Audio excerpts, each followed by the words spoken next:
মিলে প্রাণ খুলে আল্লাহর হাবিব আলিমে মা কানা ওয়া মা ইয়াকুন গায়েবের সংবাদদাতা সশরীরে জিন্দা হাজির নাজির হায়াতুন নবী নূর নবী প্রিয় নবী মহানবী শেষ নবী শ্রেষ্ঠ নবী সর্বজনীন নবীর দরবারে উঁচু আওয়াজে দরুদ শরীফ পাঠ করি।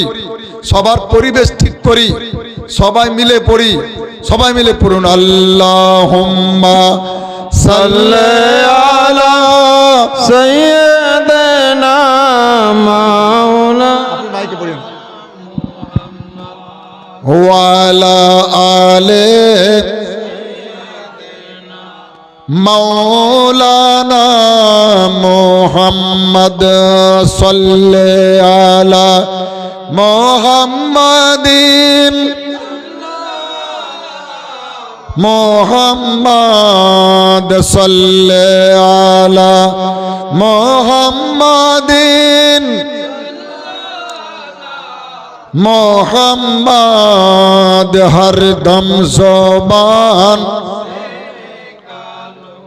পাক নামে মোহাম্মদ হরদম জবান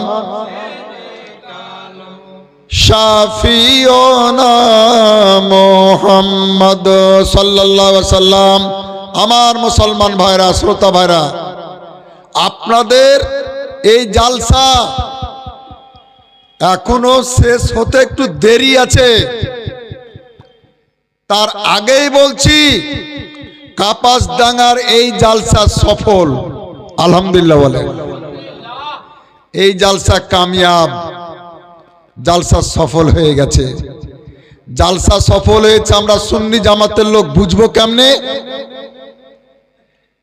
আরে জালসাতে প্রিয় নবীর উপরে একবার মোহব্বতের সাথে দরুদ শরীফ পড়তে পেলেই জালসা সফল হয়ে যায়। দেখছি বাচ্চা বাচ্চা ছেলের মুখে রাস্তাতে হুজুরকে আনার সময় মাসলাকে আলা হাজার জিন্দাবাদ যখন লাগায়, আমার আপনার জালসা সফল হয়ে যায়। প্রিয় নবীর নামে একবার চুমা দিতে পাই, জালসা সফল হয়ে যায়। আপনাদের সম্মুখে আজকের যে আমার আলোচনা হবে তাতে আপনাদেরকে নিয়েই, সে আলোচ্য বিষয়টি আগেই বলে দিই, শিরোনামটা হেডলাইনটা আগে বলে দিচ্ছি, এরই মানে অধীনে আমার বক্তব্যটা ঘোরাফেরা করবে। সেটা কি? আপনার